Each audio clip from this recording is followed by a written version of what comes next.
আমি রেডি হয়ে গেছি, চলো ক্রিম মাখিয়ে দেবো তোমায়। দেখো আমরা পুরো রেডি হয়ে গেছি, আমার ছেলেও রেডি, বড় রেডি। এখন ওকে আমি একটু ক্রিম মাখিয়ে দেবো, ক্রিম মাখিয়ে নিয়ে আমরা বেরোবো। টাটা, তোমাদেরকে দেখাবো। বাহ বাবা, কি পরেছো এটা?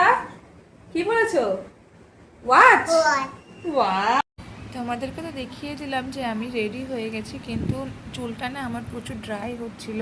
আর চুলটা যেহেতু ভেজা আছে, বাইরে যখনই বেরোবো বাসে ট্রেনে আরও বেশি ড্রাই হয়ে যাবে হাওয়া লেগে।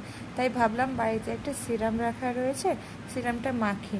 এটা তো সবসময় মাখি না, কোথাও যাওয়ার হলে তখনই মনে থাকলেই মাখা হয়, না হলে মাখাই হয় না। একটু চুলে সিরাম মাখিয়ে নিলাম। তারপরে বড়মশাই তো রেডি হয়ে গেছে অনেকক্ষণই। আর ও জানোই তো, সব পুরুষ মানুষেরই এটাই কর্তব্য যে রেডি হয়ে বউকে ছেলেকে তাড়া দেওয়া, যে চলো চলো চলো। আবার এটা বোঝে না যে আমাদের সকালবেলা রান্না করা করে কত রকম কাজ থাকে, সেই কাজগুলো করে নিয়ে তারপরে আমি এসেছি রেডি হতে। ছেলেকে রেডি করিয়েছি, ছেলেকে খাইয়েছি, নিজে খেয়েছি।